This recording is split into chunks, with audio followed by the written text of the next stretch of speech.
তেজপাতা, একটা দারচিনি টুকরো, 4টে ছোটো এলাচ, 3টে লবঙ্গ, একটু হলুদ, একটু লাল লঙ্কার গুঁড়ো, একটু জিরের গুঁড়ো, একটু ধনের গুঁড়ো, এখানে আছে পেঁয়াজ কুচি, এখানে একটু লঙ্কা, এখানে আছে টক দই, এখানে আছে আদা রসুন বাটা, সবশেষে কাতলা মাছ 1/2 কেজি বড় মাছ।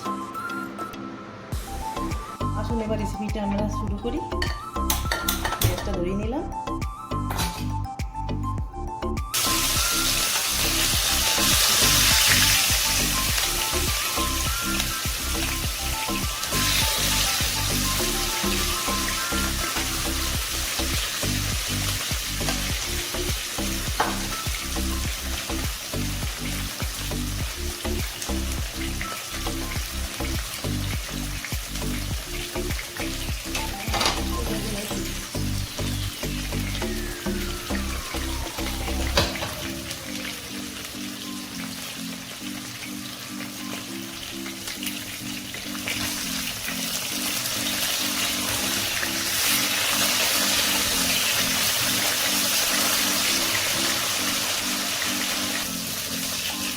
ভাজা হয়ে গেছে, এটা তুলে নিই।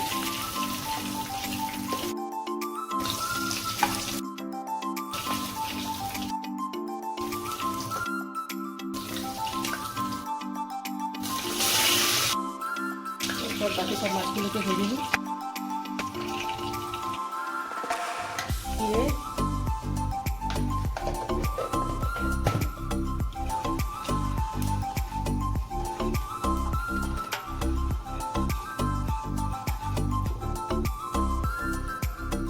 তেজপাতা দিলাম,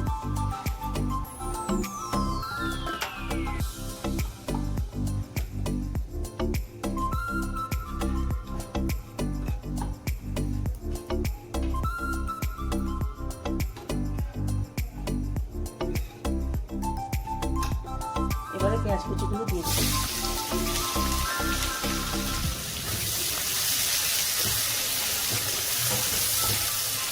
দিয়ে গোল্ডেন ব্রাউন হওয়া অবধি এটাকে ফ্রাই করব।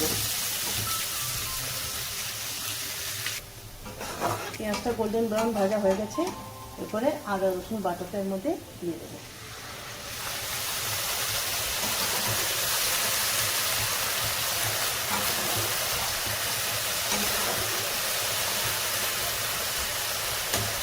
একটু ভাজা ভাজা হলে তারপরে এর মধ্যে মশলাগুলো সব একে একে দিয়ে দেবো।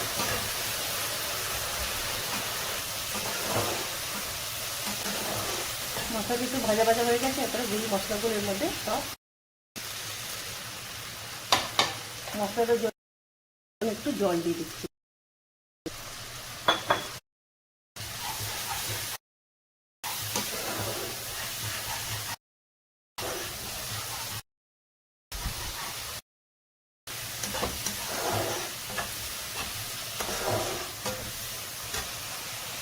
একটু নুন দিয়ে দেবো,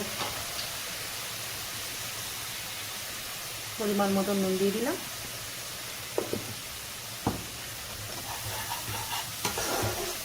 এবার মশলাটাকে একটু কষিয়ে নেব। মশলাটা 5 মিনিট কষিয়ে নিয়েছি ভালো করে, এরপর আমাদের টক দইটা দিয়ে দিই।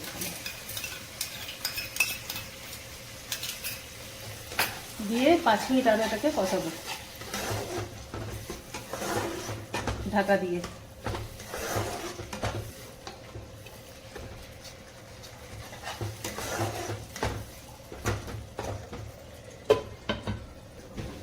পাঁচ মিনিট হয়ে গেছে, দেখি। দাঁড়াও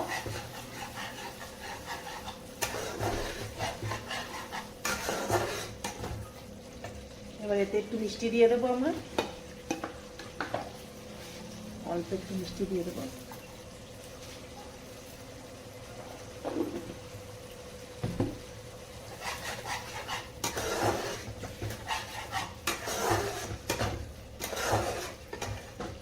একটু আরো কষাবো এটাকে।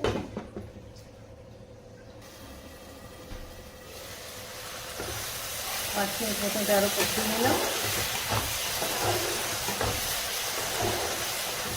এবার এর মধ্যে একটু জল দিয়ে দেবো।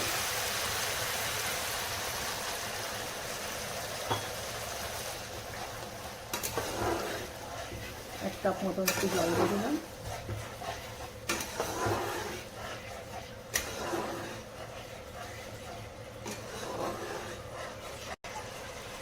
এই সময় বন্ধুরা আপনারা একটু এটা নুনটা একটু দেখে নেবেন। নুনটা আমার হালকা একটু কম লাগলো, হালকা নুন দিয়ে দিচ্ছি, আপনারাও দেখে নেবেন।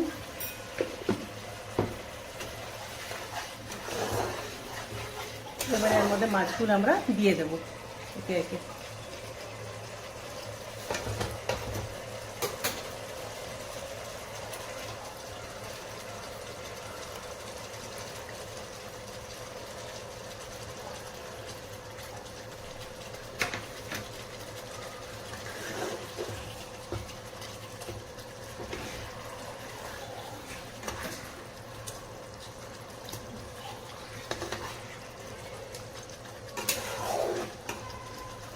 কিছুক্ষণ এটা ঢেকে আবারও ছেড়ে দেবো কিছুক্ষণ, 5 মিনিটের জন্য।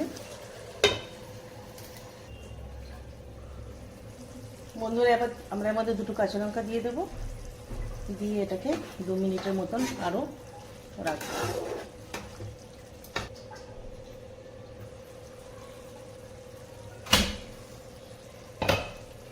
বন্ধুরা এটা আবার হয়ে গেছে। আমি যে 4টে এলাচ, একটু দারচিনি আর 3টে লবঙ্গ রেখেছিলাম, সেটাকে আমি পাউডার করে এর মধ্যে দিয়ে দিলাম।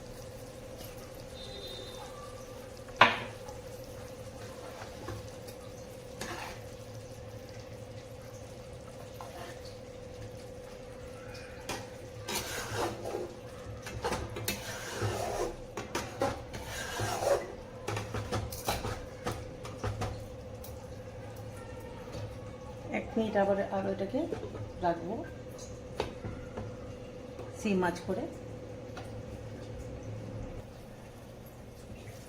এবার আমার মাছটা হয়ে গেছে, এর মধ্যে একটু সামান্য ঘি দিয়ে দেবো।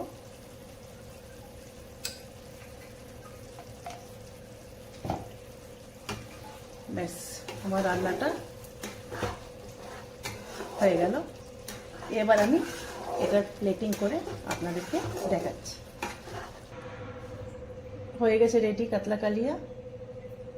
এটা আপনারা গরম ভাতের সাথে খেতে পারবেন, খেতে ভালো লাগবে। আর বলবেন, খেয়ে দেখবেন কিরকম লাগছে। আর যদি আমার রেসিপিটা আপনাদের ভালো লাগে তাহলে ভিডিওটা আমার লাইক, শেয়ার অ্যান্ড সাবস্ক্রাইব করে দেবেন। টাটা।